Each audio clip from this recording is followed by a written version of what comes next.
Quique Mujica está de regreso con Cuatro Cabezas por Radio 13C. A esta hora de la mañana, las conversaciones que están marcando la actualidad en Cuatro Cabezas. Estamos acá en el estudio con Sebastián Sichel, alcalde de Ñuñoa, uno de los 11 voceros de la campaña presidencial de Evelyn Matei. Alcalde, ¿qué tal? Muy buenos días. Buenos días.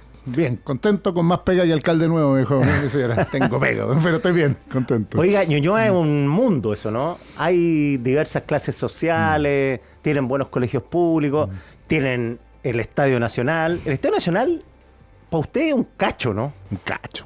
Ya. Y lo digo siendo fanático del fútbol y yendo a ver al auto del tiempo, pero un cacho porque solo va al Estadio Nacional, se da una situación anómala, y lo hablé, yo armé como un grupo de alcaldes que hay estadios en su grupo. Entonces me junto con el de la Florida y dice, no, el alcalde, el estadio es mío, y me pagan arriendo y con eso subsano las externalidades. Pues estadio municipal. Es municipal. Voy al de Independencia y me dice, mira, el estadio no es mío, es de la Unión, pero tengo un trato que le deja al municipio X, porque es un trato con uno, lo mismo pasa con Pedrero, y vaya al Nacional y te deja cero. ¿Te deja cero, Ñuñoa? Cero. Salvo una pelea que ganamos ayer en tribunales por primera vez, que nos permite ahora cobrar un derecho por el uso para poder subsanar algo de la externalidad. Era ridículo. Es como zona de sacrificio, no te pagan ni uno. Ni uno, y que el municipio se gasta 20, 30 palos cada vez en retirar solo la basura, los destrozos, los parques que se estacionan arriba. Y la suerte ahora que está bonito el estadio, el entorno, antes era muy feo. Era muy feo, pero igual están en deuda. Yo creo que la promesa que hicieron con los Panamericanos de mejorar el entorno quedó a media. Uno camina por la rotonda de Grecia y es como un páramo, te puedes encontrar. O sea, hay un desafío grande. Yo he estado peleando con la línea D, me junté con el ministro de Seguridad diciendo, oiga, lo que pasa de la violencia no es solo adentro del recinto, tenemos un problema afuera. Plaza Sañar, Tulu, los Tres Antonios, que se nos llena de barras antes, vendiendo drogas, consumiendo alcohol, robando autos, que tenemos que trabajar, y es lo que estaba en pega. Y además ese barrio, Campo Deporte, era muy lindo. Yo no he ido hace tiempo, pero alcancé a ver el deterioro del barrio, unas casas preciosas. Toda esa era una calle ancha, preciosa. Solo contaré, eso fue una donación en su minuto de José Domingo Caña y se llamaba Los Campos Sport. Claro, y el estadio se hizo ahí por eso, porque era como el final de un campo deportivo. Después se pavimentó. Es la avenida gigante que hay ahí. Y se llama, y es el barrio Cerro de Mujica, que es patrimonial, está precioso, está muy lindo. El problema del mundo al revés es que el domingo, cuando hay partido, cuando hoy día toca una banda de rock ahí, los vecinos se tienen que esconder, encerrar, cuando podría ser una oportunidad, que los negocios vendieran más, que la gente lo pasara mejor. Estoy una pega impopular, que es poniendo parquímetro, mira la locura, por los eventos en ese barrio. ¿Cachai? Lo que nos pasa? Que se roban autos como locos y llegan estacionadores ilegales que se toman violentísimos, y por lo tanto, por lo menos estoy tratando de regular el estacionamiento de acuerdo a los vecinos, en desacuerdo el mundo del Frente Amplio, que siempre está en desacuerdo con todo lo que hago, pero creo que hay que ordenar eso. No quieren parquímetro, no tengo mucha idea, ¿por qué? Porque en el fondo, como te dice el vecino, y aquí se estacionan igual el día del partido, es eventual, es solo cuando ocurre el evento. Se estacionan igual, pero hay un delincuente que cobra, me echa y me amenaza. Yo prefiero 1000 veces a alguien legal, pero bueno. Y andan a pagar. La última vez que fui al estadio, precisamente, no le quise pagar porque encontré una ilegalidad. Me rayó el auto completo. No, y lo más loco, y esto en el Frente Amplio. Y además cobran caro, 10 lucas, 15 lucas. 15 lucas están cobrando promedio, y nosotros parquímetros pretendemos cobrar 7, 8 todo el evento, pero además con un gallo con nombre, con root, que cobra legalmente, que te permite... Van a tener que defender a esos tipos, Sí. Va a haber una guerra. Va a haber una guerra inicial, pero estoy dispuesto a darlo. Mira, lo discutía con la gente del Frente Amplio. El Frente Amplio se transformó en el movimiento más capitalista del mundo, porque decía que en la vereda el estacionamiento era del dueño del fronte, era como apropiarse del frente público. O sea, no, por lo que esto es un bien público que tenemos que rentabilizar, pero estamos en una guerra, uno, con como digo, el populismo más del Frente Amplio, y dos, con los estacionadores ilegales, porque va a ser una guerra. Lo hablé ayer con Carabineros, con PDI, pero vamos a darla, creo que vale la pena por ordenar el barrio. ¿Hay cámara o no hay cámara en el estadio? Oye, yo voy a decir algo, esa fue una polémica absurda. Por dos cosas, porque lo que dije, primero, yo nunca dije nada, partamos de eso, nunca di una cuña, nunca dije nada. Evelyn dijo el día después una cuña. Yo ese día no hablé de las cámaras, solo me pasé con ella hablando algo que yo había hablado con la NFP, que es urgente poner cámaras biométricas en los accesos. Es ridículo que el estadio tú entras y no hay reconocimiento. de ningún tipo. Claro. Efectivamente hay una cámara 360 donde graban una imagen como en diagonal a nosotros, pero eso no sirve para nada. Porque nadie sabe quién entra. No, pues, y lo que yo venía hablando con la NFP hace rato y con muy buena onda de que se tienen que instalar cámaras biométricas, y eso es lo que le expliqué, pasando las cajas a Evelyn, le dije, mira, no hay cámara biométrica, no hay cámara biométrica, y NFP está instalando cámaras biométricas. Ya, y las 300 que hay son cámaras que detectan movimiento, pero no... Mira las imágenes que tomaron, a lo lejos, de espalda. Si el problema del estadio, y te lo dice la NFP, me he pegado varias conversas y estoy trabajando en esto con Milar y otro, es claro, el RUT es súper falsificable porque la foto es rara y se acredita el exceso con esto, pero efectivamente tú no puedes corroborar que quien entra es el hombre del RUT que está ahí. Y eso requiere urgente cámara biométrica, y la NFP se ha aportado un 7, está trabajando en esto, está llegando a acuerdos con el IED y con nosotros para eso. Y la evidencia, y es cierto que no existen esas cámaras, y de eso hablé con la Evelyn ese día. Como en política yo lo aprendí cuando fui candidato presidencial, el efecto mariposa funciona. Ella dijo cámara biométrica, alguien cortó la cuña aquí en cámara y se multiplicó por 1000. Las cámaras que hay graban hacia adentro y graban el perímetro así como lo viste, en diagonal, pero no sirven para detectar quién entra al estadio. El problema que tengo como municipio, a veces me he querido querellar por delitos que ocurren en el territorio, que es dentro del estadio, es que cuando tú le preguntas quién era, no hay imágenes. No hay pruebas. Eso. Claro, el Estadio de la Católica va a tener eso ahora. Claro. Exactamente. Y la NFP se comprometió con nosotros como municipalidad de que también lo va a hacer en el Estadio Nacional, que era lo que le conté a la Evelyn ese día y veníamos conversando hace rato. Y a mí me da vergüenza que, y lo digo así bien directo, porque además la Emilia Río, la subsecretaria del Deporte, ex alcaldesa de Ñuñoa, que el Ministerio del Deporte haya sacado un comunicado de eso. El único comunicado que ha sacado, y no había sacado el superclásico de la violencia en los estadios, y saca un comunicado para responder sobre las cámaras a Evelyn Matei. Y digo, oiga, hágase cargo que tenemos un problema de seguridad, que es lo que yo estoy denunciando hace tiempo en el estadio, y el fondo, que es que no tenemos reconocimiento hoy día de quién entra al estadio, pero bueno, creo que está más dedicado a la política en el gobierno de ese. Estamos conversando con Sebastián Sichel, alcalde de Ñuñoa, uno de los voceros, de los nuevos voceros de la campaña presidencial de Evelyn Matei. ¿En qué va a consistir esa pega? Porque ustedes tienen que dividirse entre la pega alcaldicia, edilicia y la campaña. Mira, son 3 cosas, diría yo. La primera es que vamos a coordinar lo que se va a decir comunicacionalmente, que es súper importante. Yo creo que más que lo que decimos en un micrófono, es lo que pasa detrás del micrófono. Y las conversaciones, armamos un chat con ella en que básicamente vamos analizando contingencias y sugiriendo cuñas y qué decir. Y temas también. Temas, agenda. Y de ahí nos vamos turnando quién puede hablar o no puede hablar para un tema. Los que somos alcaldes estamos con harta pega, 24/7, y en algunos casos el fin de semana me tocará a mí si son temas de emprendimiento o de fomento, que son los temas que yo estoy. En otros será Mario de seguridad y en otros serán los parlamentarios para hablar de temas de contingencia. Pero la pega más grande hoy día es la coordinación de quién dice qué y qué temas podemos ir poniendo en la agenda. Yo creo que en eso estamos, y de ahí nos vamos, así súper práctico para que no entiendan. Este fin de semana nos turnamos, entonces yo no voy a estar, pero va a estar Mario y va a ir un programa Mario. O sea, hay una especie como de definición y coordinación de quién hace la vocería cuándo, particularmente los fines de semana los alcaldes, que los días que podemos hacerlo, y claro, el resto lo hará el resto. Es fin de semana que pueden hacerlo, ¿no? Sí, mira, la Contraloría hizo una cosa bien absurda. Dice que mi jornada de trabajo es de 8 a 6. Todo lo que haga después de las 6 sobre hora de colación no tengo por qué darle explicaciones. La verdad es que los alcaldes trabajamos de 8 a... No sé, ayer llegué a las 12 de la noche y hoy día me levanté a las 7, pero la verdad podríamos hacer cualquier cosa después de las 6, que es nuestra jornada de trabajo. Y los fines de semana, sin ningún problema. Sin ocupar autos públicos. No, obvio, eso es como... Mira, yo fui candidato presidencial y tuve todas esas prevenciones y lo tengo clarito. O sea, como qué es lo que se puede hacer y no hacer, y somos súper cuidadosos.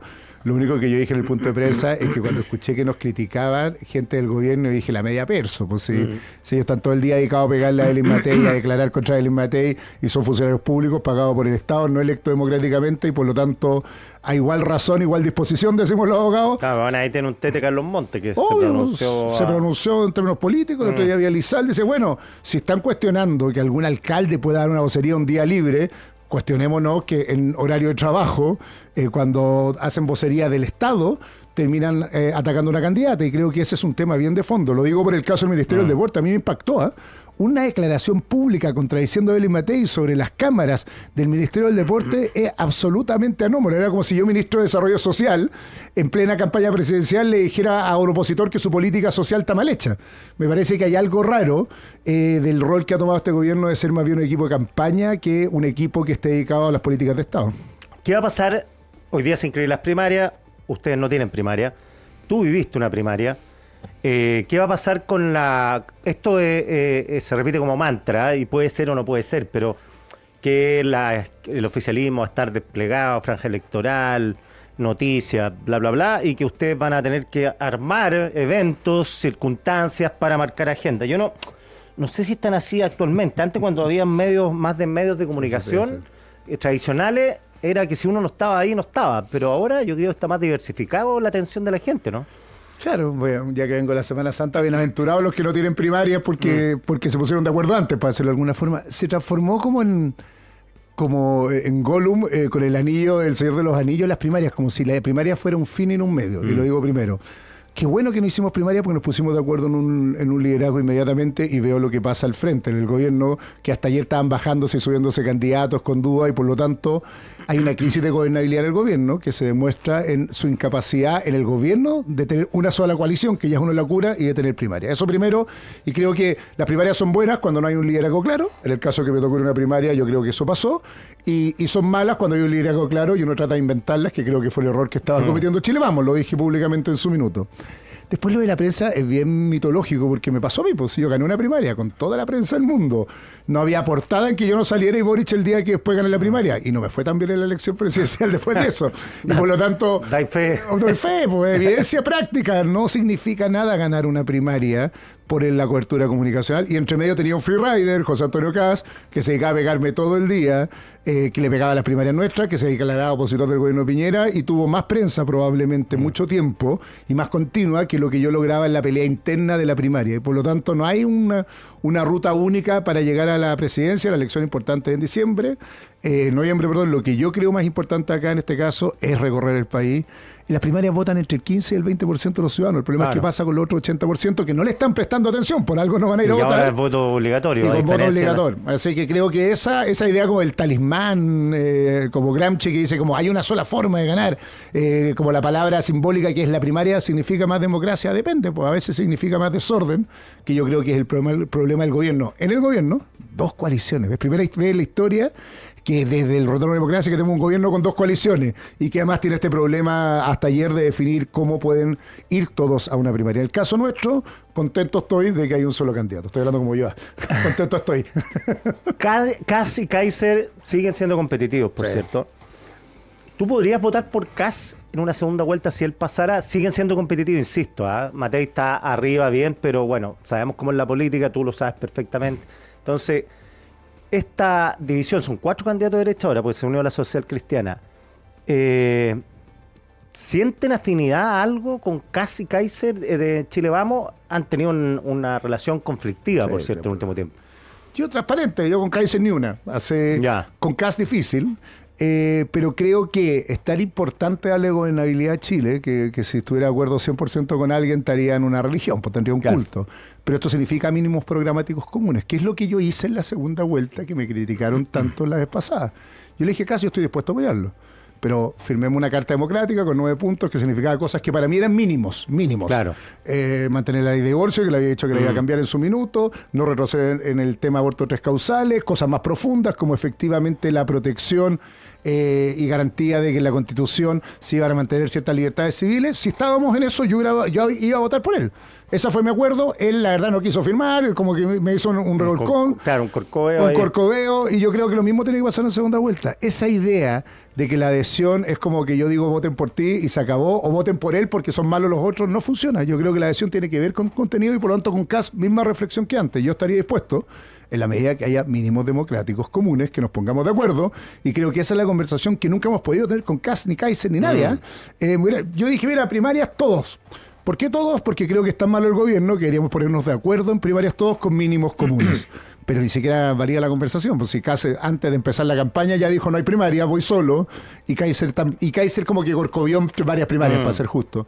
Yo creo que el error en general de Kast y Kaiser es que tienen proyectos políticos unipersonales y unipartidarios, y creen que la política es eso. Y yo soy de la escuela de Patricio Elwin, cuando armó la Concertación, y de don Ricardo Lagos, que creían que con todas las diferencias que había entre el Partido Socialista en ese tiempo y la ADC, pues si esto era oposición en el gobierno de Allende, se pusieron de acuerdo. Y yo creo que el problema de la centro derecha, la derecha y el centro en Chile, que quería construir una gran mayoría, es que hay una derecha que se transformó en identitaria y es el espejo del Frente Amplio. Son iguales y por lo tanto están cometiendo un pecado para la política, que es extremar posiciones en vez de construir mayorías que le den gobernabilidad, y por eso no solo quiero que gane Belén Matei, sino espero que no gane Kaiser ni Kast, porque vamos a terminar en una política que no va a poder conversar y el país se hace ingobernable, y lo creo profundamente. Claro, no lo digo yo, lo dicen los encuestólogos, que con una primaria de Kast, Kaiser, Rincón, Matei, gana Matei, por ejemplo, se podría haber ganado en primera vuelta. Sí, pues esos son los gustitos. Mira, si los gustitos salen caros en política, pero en este caso,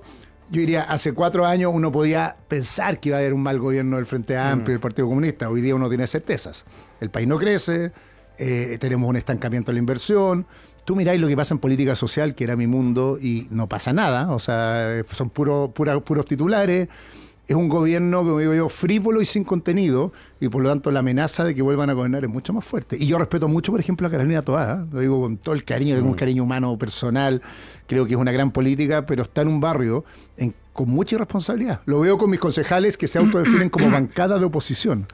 Tú tienes de harto Frente Amplio, ¿no? Tengo... voy a hacer una foto. Alejandra Valle, comunista, con 2 comunistas más y 2 Frente Amplio más. Y 2 comunistas, 2 Frente Amplio y una socialista, pero que funcionan como un bloque en bancada, y a pesar de que la socialista es más razonable y probablemente está muy de acuerdo conmigo, la presión del grupo hace que voten todo en contra. Menos mal que tengo la mayoría y puedo sacar las cosas adelante, pero me doy cuenta que el comportamiento político del bullying, de esta forma que tiene el Frente Amplio, la superioridad moral, funciona en los chicos, y yo creo que también funciona el gobierno. Este gobierno tiene grandes ministros, Luis Cordero, Mario Marcel, Carolina Toá, pero a la hora de los que hubo indultos, a la hora de los que fueron incapaces, crearon déficit presupuestario, no mantuvieron la regla del equilibrio fiscal, y por lo tanto la capacidad política que tiene ese mundo del socialismo democrático de conducir un gobierno es nula, porque están empatados, y por lo tanto, qué pena, pero me dolería mucho que Carolina Toá sea presidenta por esa razón, porque ella no va a ser presidenta del socialismo democrático, sino que va a tener que convivir al otro día con el Partido Comunista del Frente Amplio, que creo que son igual en este caso que Kaiser, que hacen ingobernable el país porque son frívolos en política, y eso a mí me duele mucho. No creen básicamente en la trayectoria del país que llevábamos hasta hoy día, y por lo tanto lo destrozan, y eso es fatal para la política del futuro. Estamos conversando con con el alcalde de Ñuñoa, Sebastián Sichel. Alcalde, delincuencia, ¿qué problemas viven en Ñuñoa? Concreto, sí, en la calle. ¿Qué pasa? Venta de drogas, control territorial. ¿Qué ocurre y cómo se puede solucionar eso? Mira, tenemos problemas de 3 magnitudes. Uno, así súper concreto, portonazos. Logramos bajarlo cerca de un 40%, pero tenemos problemas. ¿Y sabes por lo absurdo que es? Tenemos portonazos porque estamos al lado de Vespucio Oriente. Ya, que una vía escape. Una vía escape. Y lo que hicimos fue, a lo cabros chicos, así como en los años 70, hicimos chicanas y bloqueamos calles de salida. Lamentablemente provocan tacos, pero no había solución. Hago un llamado a las autopistas que hagan lo que pasa en Francia y en varios países del mundo, que en las noches ponen barreras de stop and go que te permiten identificar con patentes si va un auto robado o no, y no se levanta la barrera, y eso lo pueden poner de 12 a 6, que es cuando ocurren los portonazos, donde no hay taco y no cuesta nada. Pero como no quieren hacer eso porque significa recursos, al final los municipios, nosotros, La Reina y Peñalolén, estamos en una lucha de locos para poder contener la salida rápida por Grecia, y espérate que construyan el otro tramo, porque vamos a tener salidas directas y no solo por la rotonda hacia arriba. Claro, por abajo ya. Portonazos tienen mucho. Portonazo 1, bajamos harto. 2, motochorros o robo por sorpresa, el celular. Un espanto, porque roban. Hicimos una cosa básica con las pocas atribuciones que tenemos como municipalidad. ¿Sabéis qué hacemos? Fiscalizamos las motos y retiramos motos de circulación, 390 en 2 meses. Nadie las retira, ¿eh? Ahí se muestra que son bandas, porque quedan ahí en el corral. Quedan en el corral para siempre. Y como no tenemos atribuciones para pedir la identidad de la persona que está arriba de la moto, pero sí para pedir los papeles de la moto, mira el absurdo, podemos retirar motos de circulación, y eso logró que se contuviera lo que pasaba en Providencia y en Ñuñoa fuertemente. Y tenemos un tercer tipo de delito, diría yo, que es microtráfico en 2 sectores en particular, que son los que están de Grecia detrás del estadio. Claro, que son históricos. Chacarilla. Claro, el Ezequiel González, Rosita Renal, Guillermo Mann. Pero ¿cuál es el problema ahí? Y volvemos al estadio. Es que en general abastecen en los grandes eventos a la gente que va al estadio. Mira, claro, pasan al delivery. Al delivery, y la venta ocurre en esos minutos, y cuando hay un partido o un evento masivo, lo que te pasa es que básicamente eso se transforma en el Far West. tú no sé si sabías, pero en el fondo venden sándwiches potito, michelada, cerveza, y hay cero control, y todo el mundo, yo hablé con el ministro de Justicia y le decía, oiga, manda el servicio de impuesto interno, pues si yo no puedo hacer nada con esto. Y hay una comisaría ahí. Y hay una comisaría ahí, pero es que te dicen los mismos carabineros no tienen capacidad, porque o controlan la entrada y los accesos, o controlan el comercio ilegal. Y en esa zona tenemos una epidemia fuerte de microtráfico. ¿Y cómo la estamos combatiendo? Ayer tuve reunión con PDI Carabineros fuerte y agresivo, finalmente cerrando los espacios públicos de venta. Eso es lo que estamos haciendo. Aunque parezca loco, cerramos plazas con rejas, clausuramos botillería esta semana, hemos clausurado, no sé, 50 locales que no habían pagado patente. Otra cosa mala al Frente Amplio. Y vendían droga, ¿no? Y vendían droga en esas botillerías clandestinas en la noche. Entonces estamos en ese trabajo duro y agresivo hacia allá. Eso diría que son los delitos más importantes, pero estamos en un déficit de infraestructura de seguridad increíble, ¿eh? Yo vuelvo a la cosa del Frente Amplio, pero si había algo irresponsable era creer que la seguridad no era tema los primeros 2 años. Yo vi los discursos de Emilia Ríos, decía los pacos de Miami, escribía a Twitter como una cosa contradictoria, y como llegó tarde Ñuñoa a la infraestructura, pero es una comuna con altos ingresos en general, nos empujaron todo el delito de Vitacura, Las Condes, Lo Barnechea, se vino a Ñuñoa, y por eso se disparó tan rápido los 2 últimos años, porque no teníamos ni un dron, no había más cámara, como que se despreció el tema de la seguridad, y la municipio sí juegan un rol preventivo clave. Paso el mensaje: si no sacan la ley de seguridad municipal luego, no vamos a poder hacer nada, porque el delito... La evidencia demuestra que en el 80% de los casos llegamos primero nosotros, la municipalidad, pero llegan 2 personas con las manos peladas. Claro, y con todo el riesgo. Y que no le pueden pedir ni la identidad. Pues si así es loco, hay 2 gallos cometiendo un delito y le dice, pare, no quiero, muéstrame su carnet, no puede. Y se van. Y por lo tanto no podemos hacer el control primero, rápido, de identidad para saber si estamos hablando de alguien que tiene una orden de detención, ni a tener con algo, no tenemos una esposa, no podemos gas pimienta porque no podemos, nos dijo la Contraloría, para retenerlo hasta que llegue Carabineros. Y por lo tanto saben en estos delitos menores, robos por sorpresa, robo en la calle, que nosotros estamos pintados, y eso es una locura. Alcalde Sichel, 1.000.000 de gracias por estar acá. Muchas gracias, Quique, un gusto verlo de nuevo. ¿Tiene que arreglarse la garganta, sí, joven? Sí, estoy con... está mal ahí. Estoy resfriado. Ya, está tapiado. Chao. Ya, chao. Cabezas sin límites y con mucho que aportar. Escuchas a Quique Mujica en 4 Cabezas, en Radio 13C.